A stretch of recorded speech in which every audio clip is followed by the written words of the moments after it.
Welcome to today's episode of Decentralize TV here on Brighteon.com. Thank you for watching today. You're going to really enjoy this interview because we have with us a special project lead from the Epic Cash project, which is a privacy crypto that uses the unique MimbleWimble approach to blockchain technology. And of course, my co-host today, Todd Pittner, who is an Epic Cash expert, joins me. Welcome, Todd. It's great to have you on today. Thank you, Mike. Yes, I've been looking forward to this interview for a long time. Yeah. As you know, I covered Epic Cash for years and will continue to do so. It is my favorite cryptocurrency, but really excited to be able to have our guest on today. Yeah, absolutely. And you, I think, exclusively covered Epic Cash for a couple of years on your channel, and you were, I think, the best educator on it. You were the one who taught me a lot about Epic Cash and about MimbleWimble. So thank you for that. You're welcome. And the fact is, it's because, Mike, I know everything. And I happen to know that it's our guest's birthday today. So I just want to wish him a happy birthday as well. Well, let's bring him in. Yeah, it's Gene from the Epic Cash project. Welcome, Gene. Welcome to the show. Thank you, gentlemen. Thank you very much. Good to be here. And happy birthday. Thank you. I didn't know it was your birthday. Well, Todd knows all, so I'm not surprised. All right, so how about this? So let's ask Gene to give us a quick intro for those who aren't familiar with what is Epic Cash. And also, I just as a full disclosure, I'll mention everybody on the show today either holds Epic Cash now or has held Epic Cash in the past. So, you know, we hold lots of different coins. I'm not currently holding any Epic Cash, but I probably will in the future. And I'm a big advocate of privacy coins. But just with that disclaimer up front, go ahead, Gene, with the overview of what is Epic Cash. Epic Cash is a privacy crypto. It's a proof of work crypto based on MimbleWimble blockchain. We've been around since 2019, since September 2nd, 2019. So we're up there. We started along with just under 30 MimbleWimble projects, and today we're one of the 3 still standing and improving. So that's something. So we are a proof of work crypto. We have scarcity through limited print, if you will. 21 million ever will be printed. We're about 17 million into it today. Epic can be mined with regular PCs, with gaming caliber PCs, in addition to crypto mining rigs like GPU rigs, CPU rigs. And we believe we are a store of value. We know we are unconfiscatable private property. We like that our privacy comes as a byproduct of our technology's efficiency rather than through deliberate obfuscation like some of the other cryptos do. This is a really important point. We'll get into more detail on that. Yeah, I agree with you. We need to explain that. It's an increasingly more important every day as in a rapidly revolving world today. We are community driven. So we did not have venture capital. We did not have a corporation, so we're fair launch open source. We very much believe in open source. We are focused on increasing our transparency from the dev side and encouraging community participation, especially on the dev side and marketing side. So it's a privacy crypto that I believe everyone can love. Well, tell us about how does it compare to something like Monero then? We don't want to bash Monero. I mean, we all love Monero here because we love all kinds of privacy. I came from Monero. To be honest, I got into Epic I got into crypto in 2010 with Bitcoin, but then we knew about privacy issues. And when Monero came around, I jumped into it in 2016 and was a happy member of the community as the community gradually changed. And when I found out about MimbleWimble, I looked at it originally and I thought it was kind of a cool thing, but I didn't like the tokenomics of the 2 projects that were running at the time. And I waited and waited, and I was still in Monero until Epic came about, and then I jumped into Epic literally like the first month of the mainnet.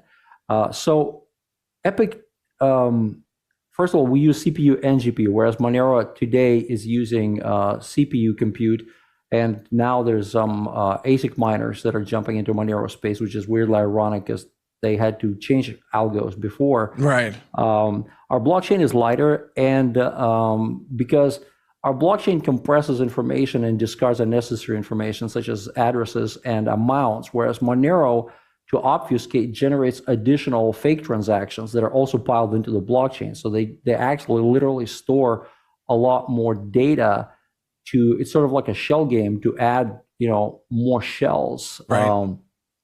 And this is kind of an important thing, as you touched off on, that there could be a question of intent. Why are you guys obfuscating? Why are you guys hiding? Why are you guys deliberately throwing in, bogus data into the mix, for Monero that is not applicable to us?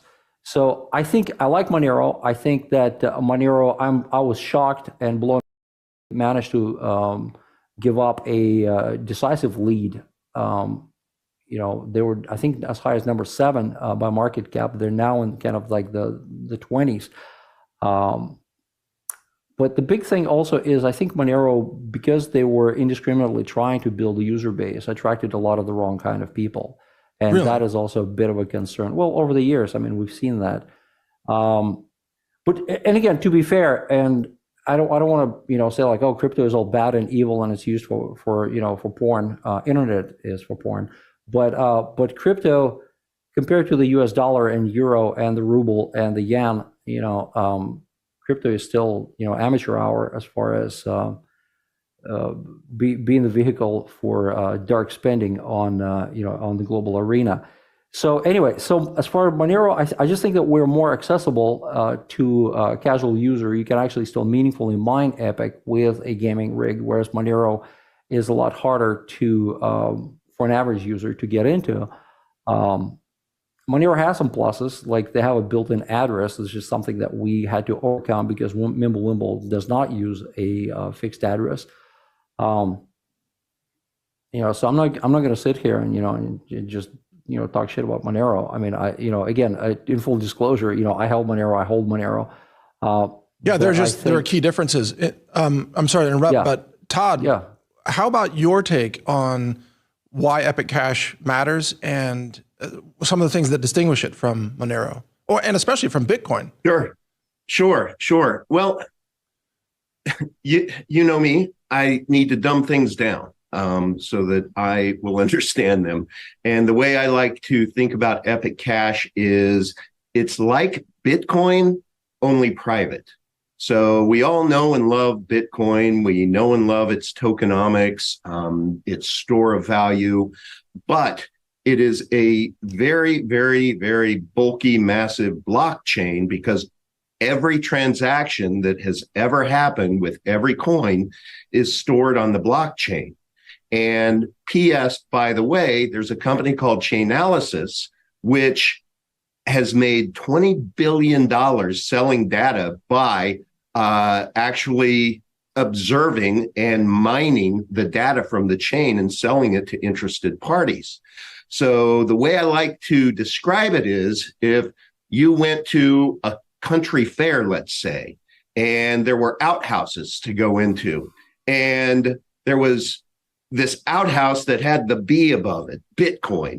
And you walked in there and you were like, this is weird. I can see out. Well, guess what? Everyone else can see in. They can see everything that you're doing in there. Now, Epic Cash but Todd, these days, a lot of people might really like that outhouse. They might choose it on purpose. That's true. I want the bonus hole. So the Epic Cash has an opaque door, meaning that nobody can see what's in there. But the cool thing is, no matter what happens in there, and I'm talking about rated G stuff, like a transaction, like I send Gene, 10 Epic, or I send you 100 Epic, Mike. It is impossible for anybody to open that door and be able to determine who sent what to whom and how much, because unlike the BTC transaction or an XMR Monero transaction, all of the data is still in that transaction. Right. And so with Monero's case, because it's obfuscated, it's almost impossible to tell. But there's a thing called, future, what do you call it? Not AI, but quantum future quantum computing. The quantum resistance. So But with the MimbleWimble tech, what that means is that the blockchain and the technology behind it through MimbleWimble and cut through and just various different tech pulled together, the transaction completes and it's perfect on the blockchain, but there is no information that remains. So even if one day somebody went back and they were able to crack the code, like, as you guys know, I believe it's $750,000 is the reward for anybody who can crack Monero. Oh, that's an IRS or a Treasury reward. Yeah. Mm-hmm. Yeah, that's exactly right. So somebody's going to try and somebody's going to do it at some point in time. And when they do, it's going to open up all the transactions out there that have ever happened. With Epic Cash, there's nothing to see. Well, nothing to find. That's a really great explanation, Todd. Thanks for that. And by the way, folks, the reason you're not seeing me is because all of our studio cameras here are offline at the moment. So it's just my voice for now, but that's okay. Let's go back to Gene, because Gene has really great technical knowledge on all of this. And I'm sure, Gene, I know you follow AI, and there was a rumor, that OpenAI had achieved and I don't believe this rumor, but it was a widely circulated rumor on Reddit that OpenAI had achieved a new breakthrough that allowed the breaking of AES 256 without actually doing the decryption computations. Now, I don't believe that rumor, but isn't it interesting that it's in people's minds that it's possible that could happen one day? It's well within the regions of possibilities, absolutely. And to me, this is one of the things I like about MimbleWimble is that I think the simpler the math, the more transparent the math, the more difficult it is to break if it's not broken from the get-go. All of us, well, not all of us, some of us nerds, let me qualify that, remember like the Wi-Fi, WEP 64, when people were saying that, oh yeah, mathematically it'll take a computer 19 years, to break this code. And decrypt your wireless communications, and then we find out that, hey, here's a software that cracks it in 30 seconds flat. Right. And then they go, well, but wait, from WEP 64, we're going to go to WEP 128, and that's an exponentially greater thing, and that's going to take thousands of years, to crack. And we went from 30 seconds to 40 seconds, down the road. So we know that as good as somebody's math is, or as good as they think it is, if it's really complicated, there's going to be probably some bright person somewhere, maybe a kid, maybe a reclusive guy who lives with his mom in a basement in Petersburg, who's going to just crack this thing like 2 + 2. And to Todd's point, when he's talking about how it's good if when the veil falls, if there's nothing there to discover. Right, exactly. Mm-hmm. That's what's so great about MimbleWimble. I think that was really the first thing that attracted me to the Epic Cash realm was the MimbleWimble blockchain. But let me ask, and Mike, it's done not as a deliberate obfuscation, but it's done as a byproduct of compression. Right, you want the MimbleWimble blockchain to be light, to be small, compact. It makes it faster to read, easier to distribute, easier to bootstrap a new system that's running the blockchain. Yeah. I mean, one of the things that I always run into with Monero is, for example, anytime I'm running a new laptop or a new workstation, I will install the Monero wallet on it. And it takes a long time for that thing to sync because it's a few gigabytes and the throughput from the other peered servers isn't really that high. So it really does take a while. Yeah. And the smaller the blockchain, the faster that would go. Yeah.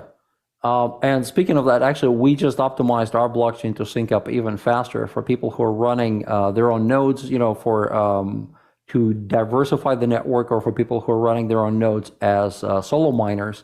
We just released a 3.5 upgrade to our wallet, which includes a better syncing server, so that our blockchain can sync in a couple hours. Okay, wow. Yeah, that's going to make a big difference. Now let me then ask you both to address the one drawback to MimbleWimble that we're all aware of that I ran into as well, which is the handshaking, the sending and receiving wallets need to talk to each other. at the same time in order for those transactions to go through. Now, a big advantage, of course, is that you can't accidentally send money into nowhere and just lose it, which is technically possible with Bitcoin. But on the other hand, I've done it myself. Have you? Yeah. On an address? Oh man, yeah, a very small amount, but it sucked. But we found that it is sometimes an impediment to when someone wants to send money to somebody else on Epic, and then that person has to have their wallet open for that to go through in a timely manner. But I understand that Epic Cash is working on some theoretical approaches to resolving that. So that's what I'd like to hear. So we have an interim solution, first of all, through using servers that generate proxy addresses, right? So you have a server that's acting like a buffer, essentially. Yeah. And you can actually create a persistent address that hangs there, where the system accepts the balance and it sits there waiting for you to actually get on, and then it's reconciled at that point. And that's a patch. I mean, that's a quick and dirty fix, but it works. The holy grail of MimbleWimble is what's called non-interactive transactions. Exactly. And that is the ability to actually embed a transaction into the blockchain, for the sender to embed a transaction into the blockchain, and then for a receiver to come at some point and magically pick claim it up. that. Yes, and that's a tremendous challenge. In fact, there's a lot of scientific papers written on this, and we were really fortunate to secure some really top talent. There's a gentleman he's actually the top cryptographer from Monero, so this is another reason why I'm still a big fan, and I have a lot of respect for Monero community. But Sarai is the top cryptographer from Monero. In fact, I think if it wasn't for Sarai and Sarang, Monero would be around. But Sarai actually joined Epic Cash on a research project to explore non-interactive transactions for MimbleWimble. That's a big deal on the MimbleWimble blockchain. Yeah, and that's a really big deal. And up until now, there's really just been a couple of scientific papers written on this. And this guy he's a PhD, he's a super brain. He was able to actually absorb all of this, including all the latest approaches, ideas for approaches, and form a strategic paper, which we'll be publishing, which approaches are actually meaningful, because there's some trade-offs. There are some security trade-offs. There is, of course, the almighty cut-through that part of the reason why our blockchain is so tight is it tends to kind of, reduce things down, which makes non-interactive transactions more difficult. Right. Can I jump in with explanation here on this? And then I know Todd wants to comment on this too. So to do non-interactive transactions is trivial if you want to have everything visible to the whole world, which is what Bitcoin is, right? Mm-hmm. So it's kind of like an easy way to do this. Let's say that Bobby writes on the wall of his school that Bobby loves Susie, right? Well, everybody in the world can see that it's Bobby loves Susie. And then later on, Susie comes along and reads that, says, oh, Bobby loves Susie. But what if he wanted to send that message privately? He couldn't just put it on the public wall. I know that's kind of a no, that's cool, actually. And Susie can find out that Bobby loves her from somebody else before even seeing it. Exactly. But if Bobby wants to tell Susie directly that he loves her, but he wants to do so in a private way that is non-interactive, he would have to leave a note for her in a secure way that only she would know how to retrieve and nobody else could retrieve. That's kind of what we're talking about. Yes, precisely. And there are many reasons for Bobby wanting to be careful. Maybe Susie has a very protective older brother, for example. So So we did a kind of a strategic, it was like a 1 month plus deep dive into this, and we came up with some really good results on how we can actually proceed from that. But it was at a theoretical level, and that's the strategic aspect of it. And by the way, we're going to be very transparent. We're going to share these findings here shortly with the rest of the world, because we want other projects to benefit from this. Oh yeah, because we want to move this forward, not just for ourselves, but for the crypto community, especially for the privacy-minded crypto community as a whole. But on strategy alone, we realized that we need to do a more granular deep dive into the actual implementation. So there's more of a tactical follow-up that's coming up. Sure. That is a culmination of work from Sarai's original work, plus our devs, Biz, Poolboy, Todd Lewis, the original Epic, developer, is in the mix, as well as some other folks in there. And we will roll out some practical steps on which we're going to proceed beyond this. Right. It's got to be built out, and yes, it's got to be built into the run the apps experiment. Run the experiment, because absolutely, really, one of the things we really kind of departed from is any kind of a hand-wavy, non-implementable bullshit, pardon my French, okay? So it's the difference between delusion of grandeur and an achievement is the achievement. That's the difference between, right. Like if you have a great idea, nobody gives a rat's ass about it until you actually build it. That's right. when it becomes meaningful, okay? So we're focusing our energy on this as the next meaningful development in Epic Cash to take us to the next level, not just within MimbleWimble ecosystem, but just across the landscape. I think, I'm sorry to interrupt you, but I think it's such a game changer to be able to implement something like that, because that's the only drawback that I ever hear from people. But Todd, I got to let Todd comment on this. How big of a deal is this in your mind, even just at the research phase right now, to be able to add interactive transactions to what MimbleWimble already does very well? It would be amazing, but I've been covering Epic Cash for, almost 4 years. And I will tell you, we had the handshake the whole time. And we went from, when I began covering it, 18 cents, it went up to 6.85 at an all-time high. And there were handshake transactions there. I like to think of this kind of like cash. It's Epic Private Internet Cash. And when we get together, Mike, and we exchange value, and you have an escape from LA machete that I want to buy, I meet with you to get the goods and I give you the cash. We're there together in that transaction. So I don't think that's a bad thing. And Epic Cash, MimbleWimble, is nothing more than that. It's just simply two like-minded people wanting to exchange value that need to have their wallets open at the same time. Now, there is a solve for that, and that is within the Epic Pay wallet, in the GUI wallet. It is the Epic Box, if you will, and that basically is the go-between, but that inserts a centralization into the equation, and that, right. of course, is what we don't want to have. Right. But I will tell everybody, I was a fan of Epic Cash for all of the positive attributes, of which there are 35 positive attributes of Epic Cash in comparison to other assets. Well, and also, there's a big one that we've got to talk about, because Monero, being the number one privacy crypto, is the number one target by the IRS or the Treasury. And, I just want to be clear. I own Monero and I've used Monero, but I've never used it for anything illegal. And I don't think that that's what most people use crypto for. People use crypto because they want to have self-custody. And in the case of privacy crypto, they want to have privacy. So, but isn't it true, Todd, that any efforts to take down privacy crypto are going to put Monero as, public enemy number one? Oh, of course.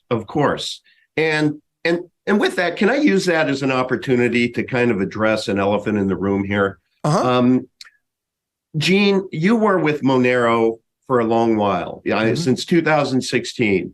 And as I understand it, you went through the phase to where Monero, number one in the private crypto space, they got up to number 7, with their market cap.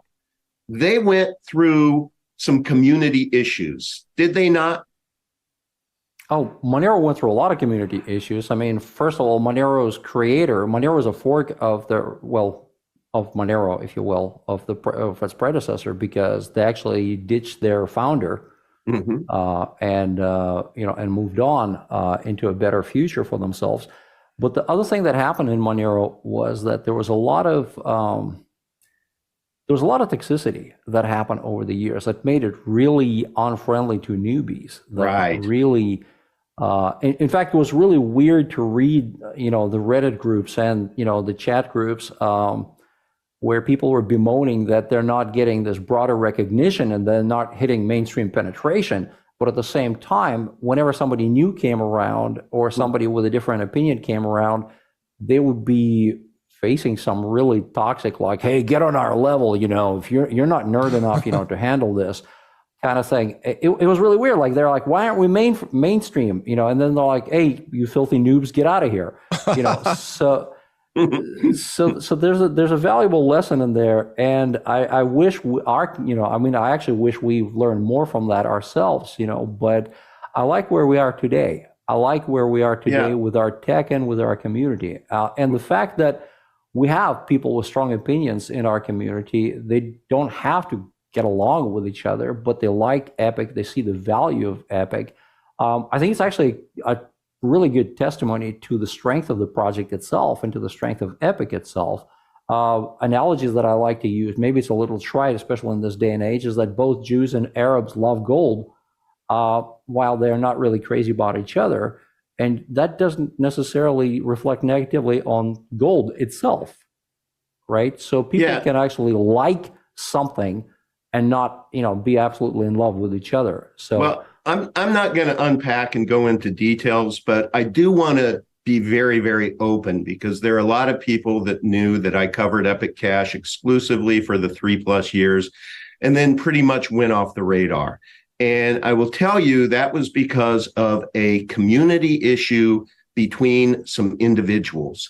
And I just want to let everybody know, I'm going on the record right now to be able to say that it has taken me a long time to warm back up, to be super excited about this project, because what never changed was the tech, was the Epic Cash technology. I love it for everything that it's all about, that I covered for a long, long time.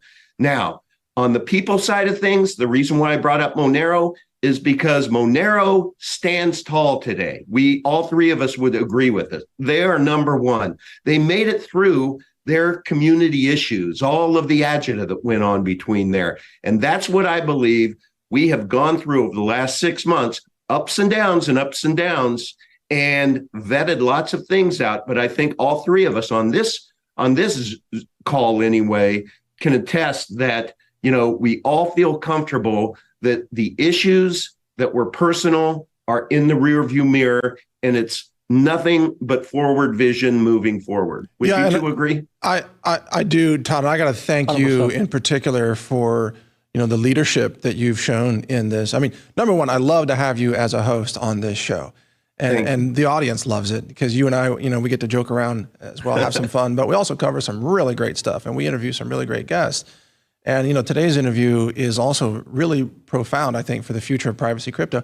But I just got to thank you, Todd, for your leadership. Because I stepped into the realm of Epic Cash, I don't know, it was almost a year ago, I guess, and had very high interest. And then just being exposed to some of the turmoil, I lost interest at that time. But as you said, that's in the rearview mirror. And I think because of really the leadership and maturity of you and Gene here and a few other key people, there's a refocus on what Epic does well, which is the technology. And that's what always excited me about Epic, was the tech.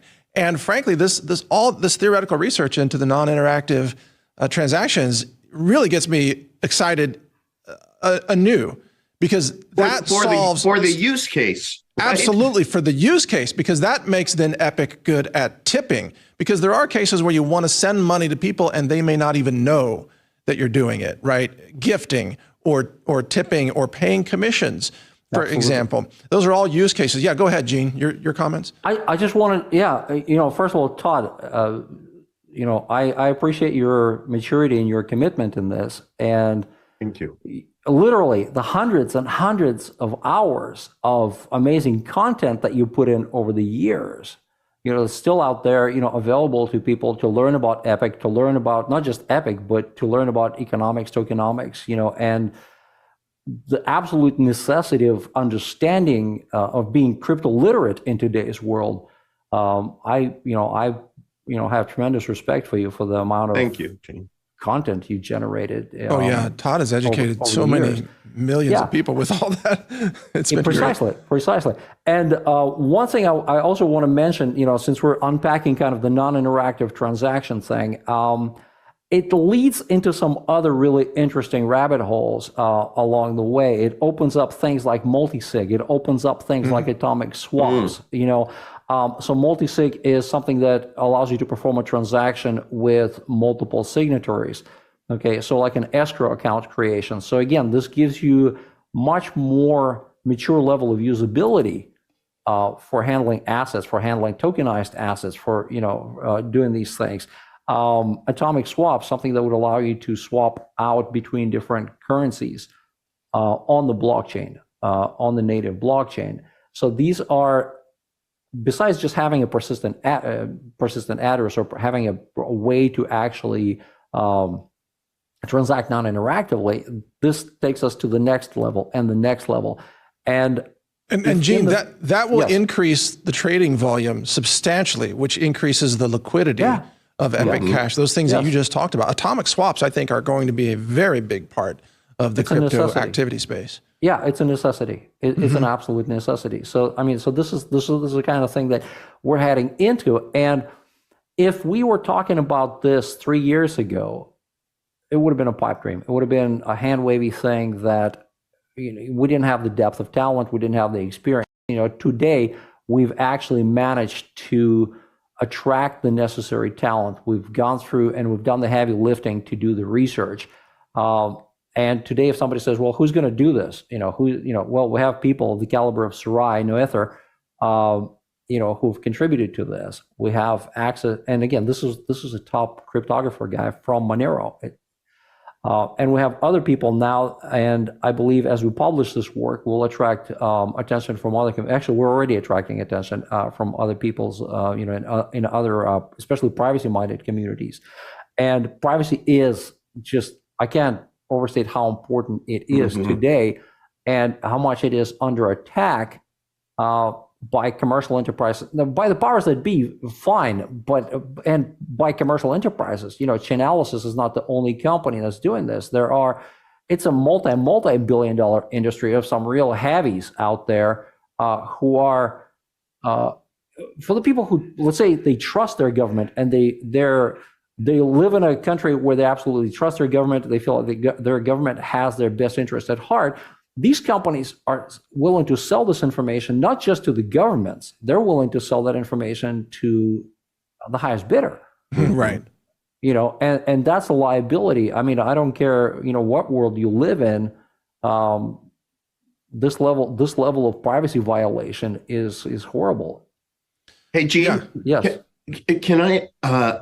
I'd like to make a suggestion because I think there are going to be a lot of people that are going to watch this that will have their interest. And I would share with people that there are benefits of being involved with what's called a microcap, which is, I don't know the exact definition. Is it under 100 million or the market cap in that area? But anyway, Epic Cash, where you may have Monero that has a $350 million market cap, Epic Cash might have a $25 million market cap. So tiny in comparison.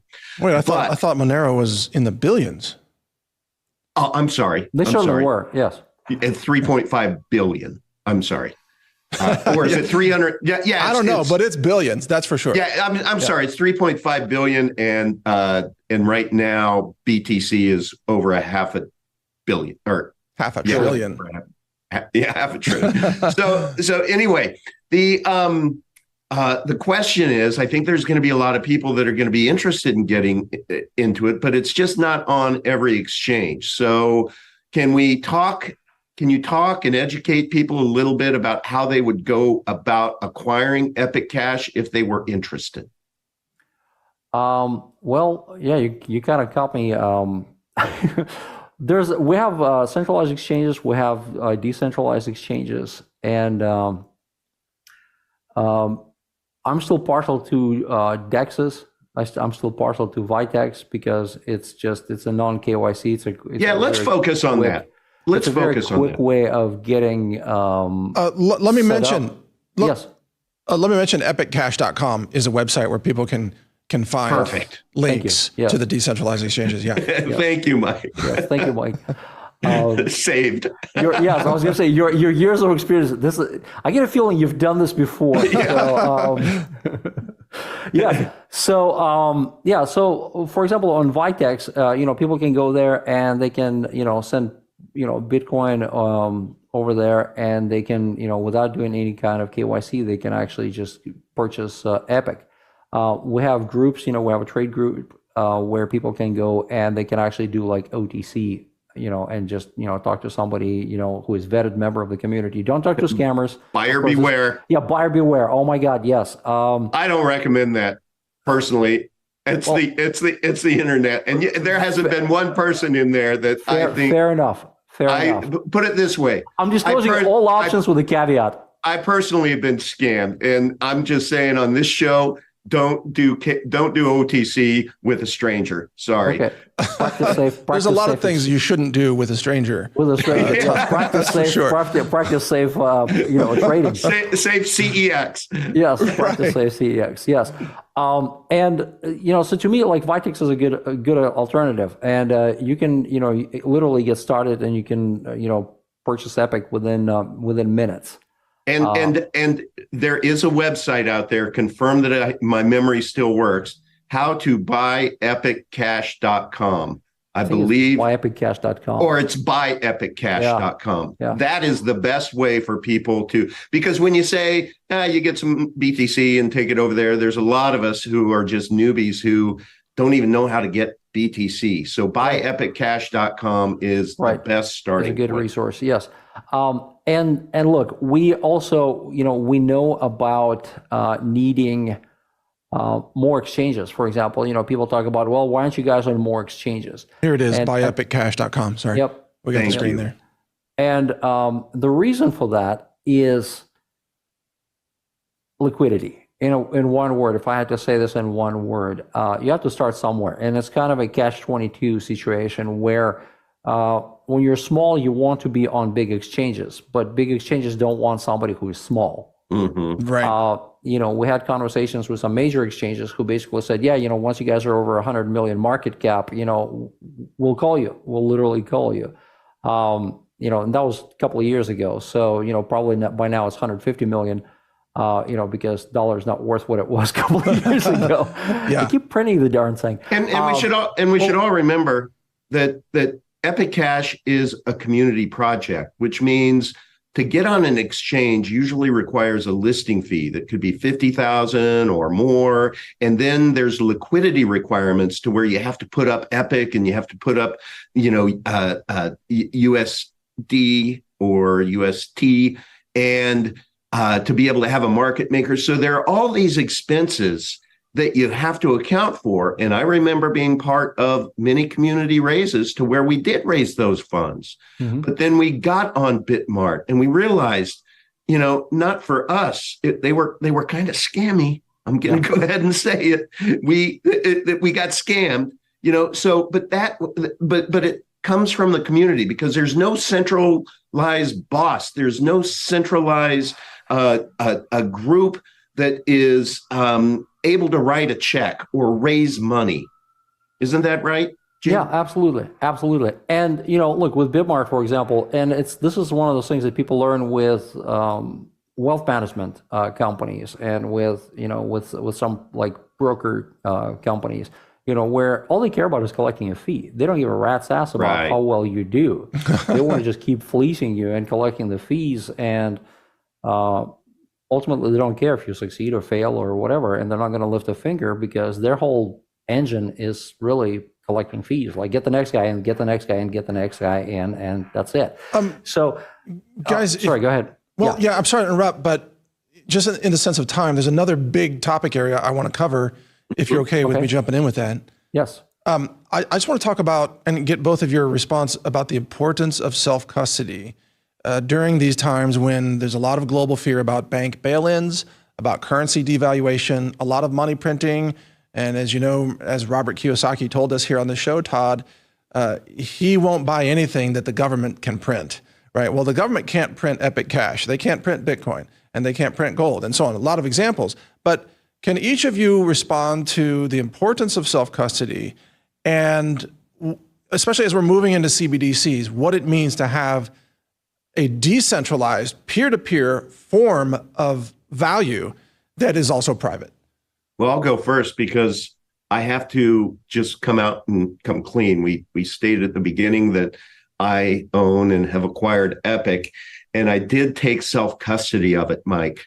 But good for you. I lost my seed word, so I don't know where it is or how to access it. So woe is me. I should have done a better job with that, Mike. I'm sorry to hear that, Todd. I'll be the poster child for those who do better. Gene? Well, your passwords might be at the bottom of the lake where my firearms got lost too. I don't know. It's possible. Yes. Yeah, it's interesting. It's actually a really widespread problem. A lot of people who are into crypto, lose laptops during boating accidents and things like that. So they do get disconnected from their from their stash. Well, yes. So, but on a more serious note, it's super important to have custody of your crypto. Absolutely, you need don't store it on exchanges. Like keep whatever your play balance is on exchanges. But store, for goodness sake, store your crypto on native blockchain in a wallet that you control, that only you control. We get a really painful lesson, and sometimes people like to sacrifice functionality, they sacrifice privacy and safety for what they believe is ease of use. Ledger is a really painful example. First you find out that it collects your information and it was bleeding your information. And then today I saw that there was a draining vulnerability introduced into Ledger through a dependency tree. No way. So that's a trusted wallet that's a standard, that all of a sudden turns out to be like super porous. And just like some of the centralized password solutions where, you have this password management software thing that, man, when that stuff gets hacked, you don't lose one password, you lose them all. Right. So again, like not your, like you got to know your keys, right? Not your keys, not your crypto. It's a mantra. It's, you definitely want to have control of your crypto. I don't care what it is, Bitcoin, Epic, Monero, store it on the native blockchain in a wallet that you control. PS, everyone watching, we're not going to do it here, but all you have to do is go search YouTube on how to protect your private keys and watch as many videos as you can muster, because that can be the key to you preserving your wealth in the future or regretting the fact you lost it. The resources are out there. YouTube is aplenty. Mike, I'd like to just throw in a couple of things as far as what we're working on. What some of the other things besides non-interactive transactions, which are super important. We're working on knocking out some of the lower hanging fruit that also enhance our flexibility. One of the things that Poolboy, one of our core devs, is working on, and that's, by the way, all these things are on our GitHub. So people want to look at it, they want to dive into the code. We invite that. We're open, we're transparent, and we really encourage people to sift through our code, and if they find any problems, let us know. But Poolboy is working on enabling email transactions that will run through SMTP and IMAP, so they'll support that in the next wallet iteration. So that's another way for people to transact, another optionality. So you could email someone Epic Cash in essence. Yeah, in an automated way, so you don't actually have, That wouldn't require then for both wallets to be open, right? No, but it's a sequence. You're absolutely correct. You send, they receive, confirm, send back, and you authorize. So it would behave just like people are used to emails. Yes. Yeah, and the awesome. functionality and the send by file has been around. I mentioned it on one of your shows that you could put a file on you can do like some really like retro spy stuff. You can put a send file on a flash drive and you put it under a dead squirrel in the park where the other guy is going to pick it up and he's going to put a reply file under a rock somewhere, and then you're going to pick that up. And then, so no internet contact actually occurs, sneakernet kind of thing, and then money will, Epic will disappear from your wallet and appear in the recipient's wallet after all of these cool steps. So this is one of the things that we're doing. The other thing, and this is Sky King's baby. He was one of our contributors, and this is really important. Is we're rolling out a payment processor framework, and this will connect merchants' point of sale, the POS side, enabling the merchant to invoice customer purchases in Epic. Okay, actually, it'll show it in local fiat. It generates a QR code. So the merchant would actually, using this framework, would generate a QR code in their POS. Okay, that's then the buyer can actually scan, and that QR code will contain the address, the invoice number, right, for record keeping, and the amount, and it'll autofill the amount in fiat and in Epic, so whatever your local fiat is, okay, into auto-populated fields, so you can actually audit it before you hit send, okay? That's awesome. And the other thing, because we're using common field, you can actually have higher granularity so that it's not just a lump sum, which would be, it's fine for, for just peer-to-peer, but for businesses, will allow breaking the amount out into, let's say, the amount and the tax and the shipping, for example, information, so that you actually have, instead of a lump sum, you actually have more meaningfully parsable data for your, for your point of sales, for your transaction recording. So there's a GitHub that was started for that, and this is one of those cool innovation things that we recognize we need merchant support. We need to focus on making merchant support easy if we are to gain mass adoption. Oh yeah, you see that applies to us in a big way. We've struggled internally with integrating any crypto into our e-commerce system, and that's not the fault of Epic. It's just the fact that, frankly, the e-commerce platform providers don't want to make it easy, because I think they have a lot of tie-ins, with Visa and MasterCard and whatever. Of course. And they have pressure from the federal government to not make crypto easy. But from a merchant point of view, and I'll be quick because we're almost out of time, but from a merchant point of view, anybody watching, if you're a merchant, you should favor crypto over every other form of payment for the simple reason that crypto is non-reversible. When you get the funds, you got the funds. End of story. That's it. Nobody can come along and do a chargeback. No one can claim it was fraud. No, you've got the funds, so your risk is reduced. You can ship the product today, not worrying about a chargeback. And when the customer receives the product, you don't have to worry they're going to steal it from you and then do a chargeback. So from a merchant perspective, crypto makes all the sense in the world.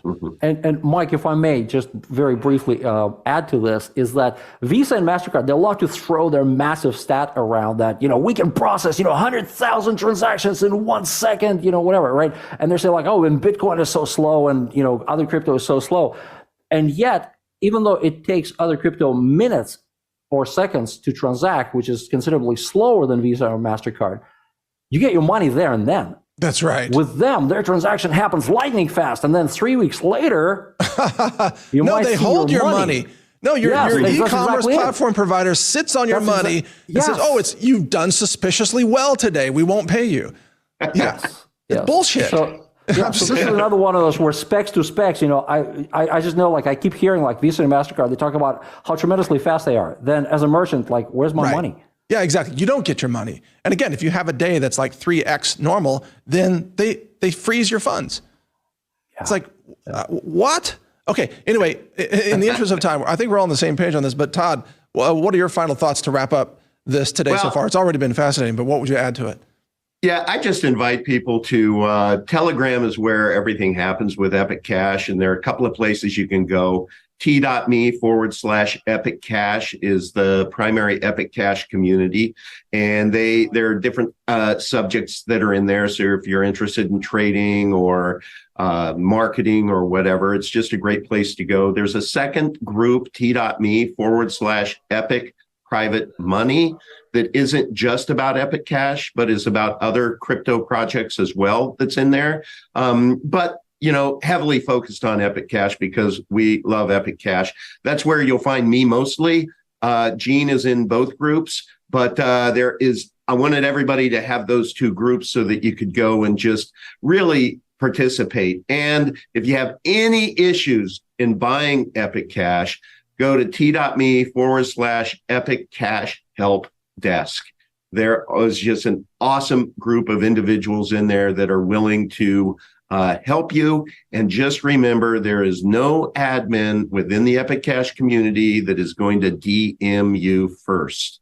You always have to be on the scam alert with crypto, because scammers are going to scam, and they're very, very good at it. So right. And also, finally, I'm sorry to interrupt. Great points there, Todd. Thanks for sharing those URLs. Just as a disclaimer for the show, people don't take any of this as investment advice. We don't encourage speculation in anything, not even in gold, nor in dollars. If you're holding dollars, by the way, you are speculating in dollars, by the way. So keep that in mind. But do your own research. Do what's best for you. I say diversify your risks. But I believe that privacy crypto has a very important role to play, especially for refugees, people fleeing an area, which seems to be happening a lot more frequently. People fleeing Venezuela, people fleeing Gaza, whatever. If you have private digital crypto and a password in your head or an easy way to get to it, you have money when you get to your destination. I mean, that's absolutely critical. Gene, any final thoughts today? Yeah, Mike, first of all, thank you for summarizing this. And one point that you made about, for people who are in regions where there's bad things happening, right? Crypto is extremely relevant, but those regions, a lot of those regions didn't expect to be bad regions. That's right. Going back to all Lebanon, a place of prosperity for thousands of years, all of a sudden, turned upside down, and other places like that. So to me, it's about being informed and being ready. It's not about being, afraid. It's about being informed and knowing what your options are, whether it's crypto, whatever you want to invest in. If you want to invest in gold, if you want to invest in silver, if you want to invest in ammo, God bless you, all of those things, know your options. Okay. Today's world, the landscape is changing. Privacy crypto definitely has its place. I select all the above. Is there option E, all the above? Gold, silver, ammo, crypto, garden seeds, diesel fuel. Hedge yourself. That's right. Food forests, solar panels. Lots of food. Yeah. Okay. Awesome. Precisely. Thank you, Gene. And thank you, Todd. This has been a really great discussion, a great show. Thank you both. You bet. Thank you, Gene. Happy birthday. Yeah, happy birthday, Thank Gene. you. Thank you, gentlemen. All right, folks. So that's the interview. We'll have the after discussion coming up here for you. And remember, the website is epiccash.com, which I think forwards to epic.tech, but either one of those URLs works for you. And we'll be back after this break with the after party discussion with myself and Todd Pittner. Stay tuned. Join the official discussion channel for this show on Telegram at t.me/Decentralize TV, where you can ask questions or offer suggestions of who we should interview next.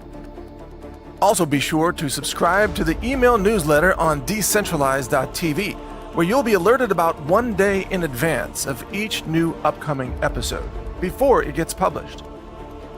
On Decentralize.tv, you'll also find links to our video channels and social media channels across all platforms, including Brighteon, Rumble, BitChute, Twitter, Truth Social, and more. Check it all out at Decentralize.tv.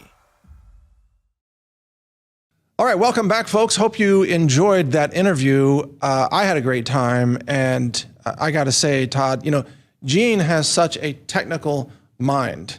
He does. I apologize for interrupting him a few times, but I want to bring it back into just sort of everyday people, practical knowledge. But Gene has a real handle on the tech and the future of the tech, and that's really exciting to hear about. Well, he acquired his, I don't think he'd mind me sharing, but he acquired most of his Epic through mining. He is just an outstanding miner. And and so he's amazing with the tech, always has been, and he's a math genius. He's a mathematician. I mean, he's puts me to shame with all of that. So when it comes to X's and O's and tech, he eats it for cereal. Absolutely. Or breakfast. We understand.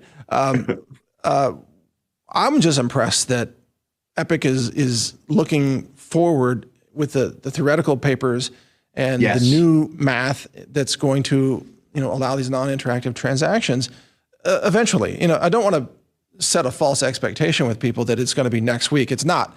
This is going to take a while, but it's just going to add to the utility of Epic Cash. And actually, I think it's going to be a game changer for the applications of the MimbleWimble blockchain. Me too. No one's ever done that with MimbleWimble that I'm aware of. No, and it will all be open source. And like he said, the project is doing it for the greater good, not just for Epic Cash, but it's going to be implemented with Epic Cash. And that was the one thing, Mike, that just attracted me all the way through my coverage was the tech, the superior tech, and all of the positive attributes of Epic Cash. I think you'll recall Todd Lewis, the chief engineer, he and I on my channel, which people can go to Decentralize Directory on YouTube. So just like my website, decentralizedirectory.com, if you just go Decentralize Directory, you can find my channel and subscribe to it, hit the notification bell. But then if you go down and you scroll down or you go to the series or whatever, you'll be able to find the quest for superior money. Oh, yeah. We spent probably 30 to 40 hours unpacking this interactive PDF that compared we came up with 35 attributes of what superior money would be if we could just click our heels and create it all at once. And then we went one by one, whether it's fungibility, and we compared between Epic, BTC, Monero, gold, fiat, and CBDCs. And when you go through and you check those boxes, you'll have X's in some and checks in some, but it's just a really good exercise to be able to learn about superior money if you would like to. And then if you have your own favored crypto, just put it in the last column and go through and do your own research and say, do you have a check or an X on there? But Epic Cash, Mike, checked every box except one, and that was mass adoption. Because it's a micro cap, that's the thing. These things take a while to catch on, but when they catch on, they catch on. Those are the stories that you hear. And I know we don't promote these as investments or to the moon or any of that, but the fact is, micro caps, if indeed they have sound tech and they do catch on. Right? For all the right reasons, like who isn't going to be looking for privacy coins, Mike, that literally have no transaction information in the, go ahead. No, I mean, just reiterating what you're saying there, I think more people are going to be looking at all the forms of crypto as the dollar system continues to fail. That's now, right. and when you start to look at crypto, Bitcoin is usually the first one that people look at. And then the more they get educated about crypto, they realize Bitcoin perhaps is not what they thought it was. It's not private, for example. Then they start looking at privacy coins. And the more they get educated, the closer they get to, often then Monero. And then they start looking at, what are other privacy coins? And that's when Epic comes up on their radar, things like that. That's right. But I do want to correct you, though. According to Janet Yellen, the best money is the printed currency dollar. And the reason why, in Janet Yellen's opinion, that's the vastly superior form of money is because they can print it at no effort while you and I have to earn it. So what would you say to that? Janet's got you beat. Janet is serving with $100 bills Hunter Biden's addictions. That's all I can say. Okay. Which addictions? I'm curious. What's being envisioned right there? Is there pole dancing involved? Yeah, we don't have enough time, Mike. But we don't have enough gigabytes on our laptop to store all of Hunter Biden's addiction photos. Yeah. Hey there, Ro. How you doing? Oh, well, it's time to You know it's time to wrap things up when your dog comes and grabs you and it's like, hey, Dad, time to go, bro. Hey, bro. Yeah. He comes over. He's checking his little doggy watch, and he's like, it's 1:30 bark, and it's time to go play. He does know. Well, anyway, Gene was great. And I really invite people to go to t.me/epic cash or t.me/epic private money. I know, it's amazing. He's bringing me toys, man. He's bringing me toys. He's like, it's Christmas. You know what? It's so funny because he's dark and your back is dark, so it looks like a green screen to where you just have these things floating. Floating rings? Have you ever worked for NASA? I mean, no. With the green screens? No, but we have anti-gravity tech here with the toys. Yes. No, he'll calm down. We'll be able to do this. Hey, okay. Bro, just calm down. Okay, down. Sit. All right, we're good. We'll be okay. We're good. All right. Sorry about that. How's your smoothie there, Mike? That smoothie looks delicious. I'm still working on this. Yeah, that's breakfast actually. What is that? Is that a half gallon? I don't know, 128 ounces or something. It's big. I don't know what it is, but yeah, it okay. In the spirit of Ask Mike Anything, so you make that in the morning and go through the day, or do you go through a couple of those a day? No, I go through the day with this, and then I eat a regular meal in the evening. Okay. Yeah. So you don't eat breakfast. You just get your smoothie, and you're okay. So you eat one. I just do a smoothie for breakfast and lunch. Yeah, because the typical breakfast in America, it's like a diabetes cancer breakfast. It's like, right. Are you kidding me? The bacon causes cancer and all the sugars cause diabetes and heart disease, so I'm not part of that. I want to be around to see what happens with all this tech, man. I want to see where crypto goes. I want to see where AI goes. I want to see where quantum computing goes. Longevity matters. Okay. So then what do you like to have for dinners? Wide variety. Depends. Okay. Totally depends. Okay. Could be lots of things. Okay. Yeah. Okay. But I do enjoy dinner.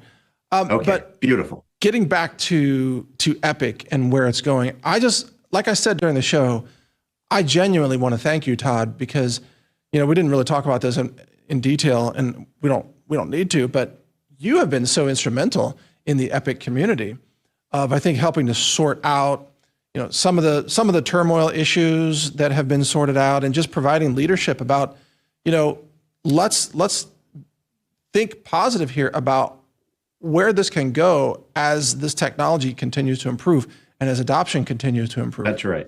Yeah. And that should be the focus. That's what initially attracted me to it.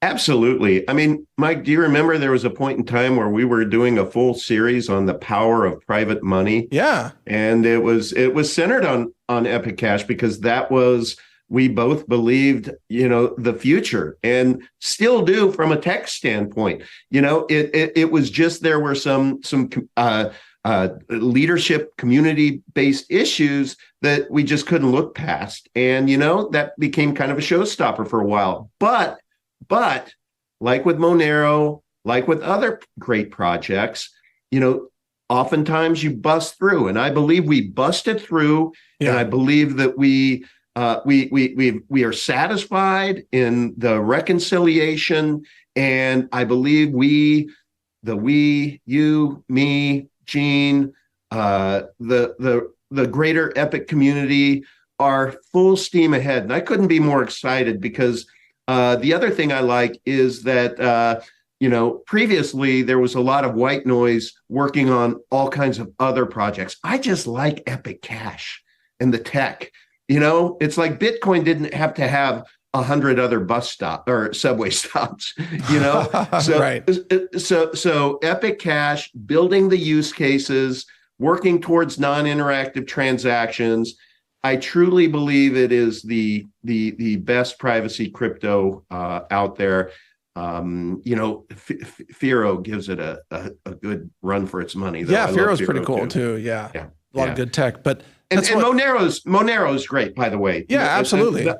I mean, look, that's where I think people should hold the majority of their their privacy crypto investment, just because it is so liquid and it's a great store of value, and it's heading in the right direction, Mike.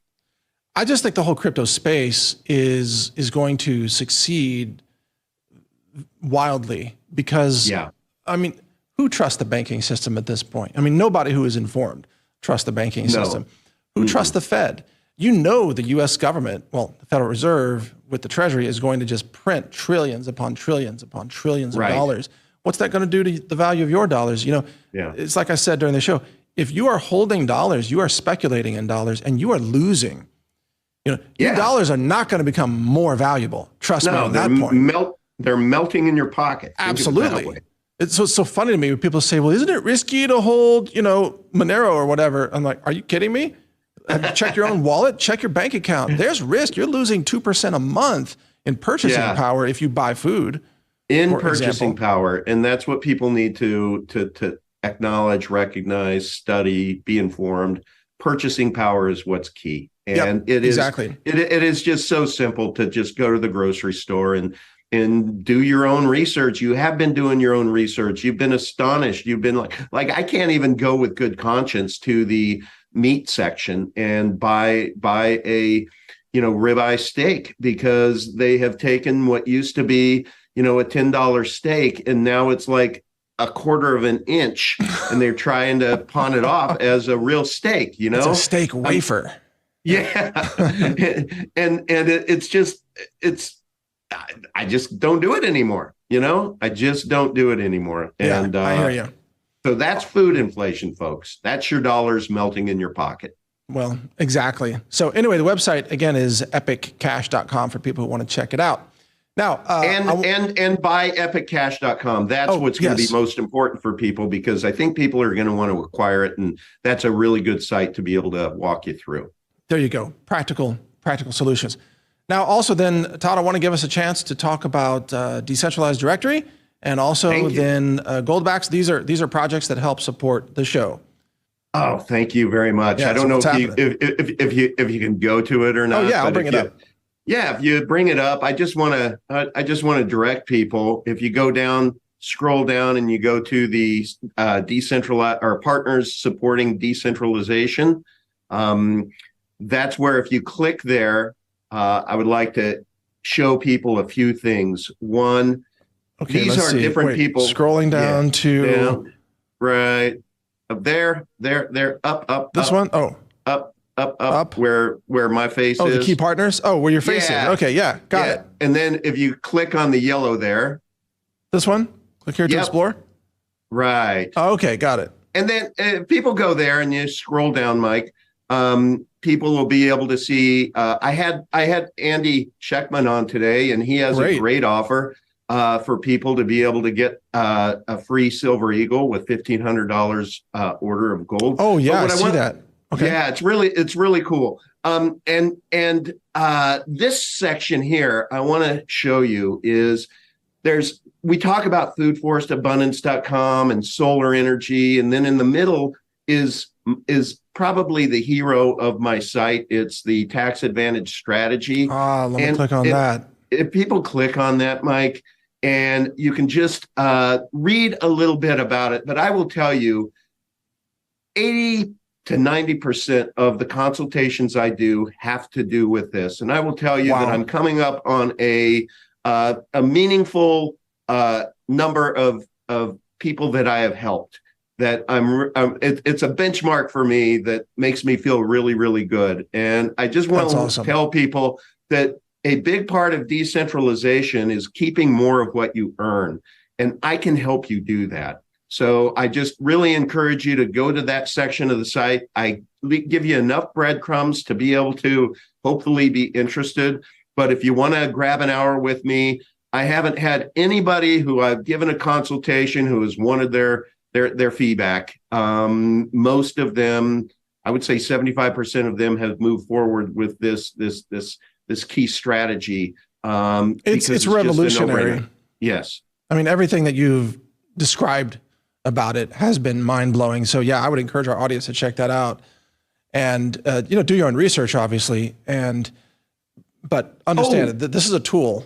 Yes. Oh, the other thing is in there, people, if you go in there and you look for the solar energy area, people know that I've installed a food forest. I installed solar on my home. Well, now I have the empirical data. Show us. I submitted my TECO bill to this gentleman named Steve. This is my bill from 2 months ago, which is $648.18 for electricity. For electricity. And I finally got the updated one post selling my energy back to the electric company, and it's here. My bill now is $24.75. So everybody out there, if you can fog a mirror, you can certainly go to decentralizeddirectory.com, go down to the key partners supporting decentralization, click on the solar area. Here it is, Freedom Solar Power. And then all you have to do is fill out that information and submit the first page of your electric bill, and Steve will give you a free assessment. Wow. And I mean, it is amazing. You'll at least be able to see what it would mean for you in your state. And I'm just telling you, so the cost of my solar is $330 a month. So I submit to you, Mike, that you're saving about a half. Yeah, almost. And that $675, when you think about energy inflation, give that 3 years. When the Middle East goes hot, the barrel of oil isn't going to be $84. It's going to be $300, if not more. Right. So I believe and submit that people in my neighborhood are going to have to move because they can't afford their energy bill. So we have to start being preppers when we're thinking about our own energy expenditures too. So I invite everybody to please go get a free assessment. All right, so that's all at decentralizeddirectory.com, which is Todd's website. And Todd, I love the fact that you do all the things that you promote or talk about. You do them all. You implement them all. It's really amazing. All right, now let me plug one thing that's new for this show. That I've completed all the lab testing on these goldbacks, which are these gold impregnated bills. I mean, they have a layer of gold in them. And if you go to verifiedgoldbacks.com, which is our affiliate site on goldbacks, you can actually see, not only my video describing all of this, but the actual photographic evidence. We did mass spec testing. I melted down the goldbacks. And when you do that, you get this, let me show you a photo. First, you get this foil out of it. There, you see that foil right there? Yeah. You get that when you melt it at 800 degrees Celsius. And then after you melt it at 1100 degrees, you get this little pellet. That pellet is 24 karat gold. And I did all the gravimetric testing, with an analytical balance. And then there's the balance. There's the gold that came out of one of them. 1.6001 grams. I have a really high-end balance because of the lab work that I do. Yeah. And then this vial is actually, that's gold dissolved in what's called aqua regia, which is nitric acid and hydrochloric acid. And then we tested it for the parts per million of gold and other possible contaminants, and we verified it's over 24 karat gold. And then we did this acid stone test that jewelers use. Anyway, bottom line, folks, is these goldbacks are pretty amazing. In this photo here, you can see they are fractions of an ounce of gold, very precisely manufactured. You can have 1/1000th of an ounce or 5 1,000ths, 10, 25, 50. The gold is in the bill itself. Wow. And so when you're handing somebody one of these, you're handing them a very precise amount of gold, making gold spendable and highly divisible.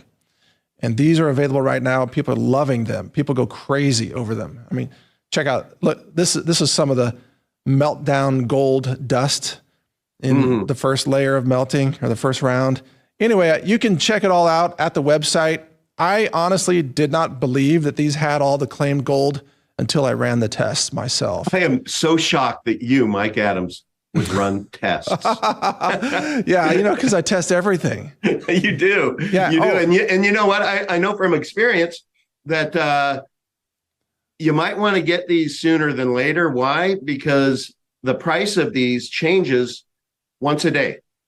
That's true. Yeah. So as based the on price gold had gone up, they were getting more expensive. And so and after interviewing Andy Schechtman today, I know that there has been a little bit of a retrace. So before it goes to that next level, I would encourage people to make sure that you visit and acquire. It's worth checking out. And again, that does pay us an affiliate fee that helps support our platform. But check out this last table here, the recovery of gold out of these bills.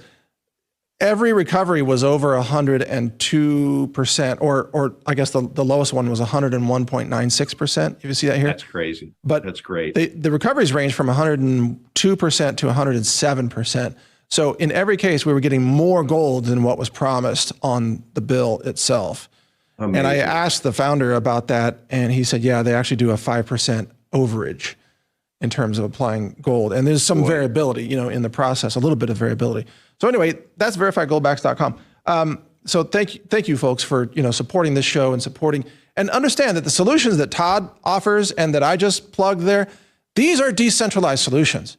Right. We're not here wanting you to buy like laundry detergent or a music album or tickets to Disneyland, to see drag queens twerking in front of your children.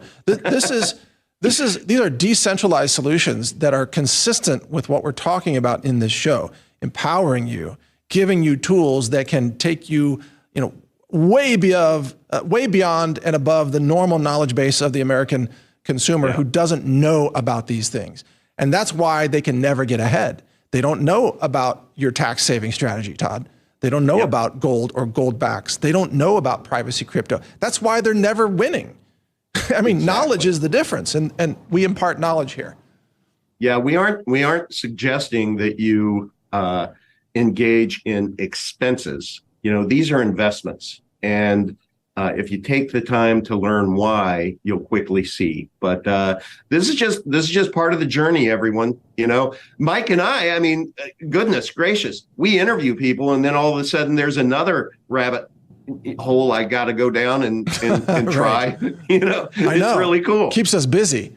It does. It does. It's been nuts. Having fun with a lot of things. All right, so there we go, Todd. I mean, a great interview, a great show, another great day with you. I so much appreciate you being the co-host here. We've had a lot of fun together, and we've learned a lot together on this show. Yeah, we have. I mean, I believe another interview is coming out this week. You're turning around this epic interview really quickly, and then on the heels of that is another one that people are going to watch. Oh yeah, where I think their brains are going to be broken in a positive way. It's just amazing guests. Breaking brains without mercy. That's our slogan. Yeah. So thank you for speaking, of course. Yeah, for pulling that off. All right. Well, very cool. Thank you so much, Todd. It's been great. Great conversation today, and we'll talk again soon. All right, my friend. All right. Have a good one. Thanks, everybody. Thank you, Todd. Bye-bye. And thank all of you for watching today. Again, Decentralize.tv is the website where you can find every episode of this program. And of course, Brighteon.com is the platform that hosts this. And I'm the founder of Brighteon.com, which is the free speech platform. You're welcome to use it yourself, post your own videos, and you won't be censored, especially if you're telling the truth about things like, well, the things we talk about here on the show. But thank you for watching today. Mike Adams and Todd Pittner here. Take care, everybody. Cheers.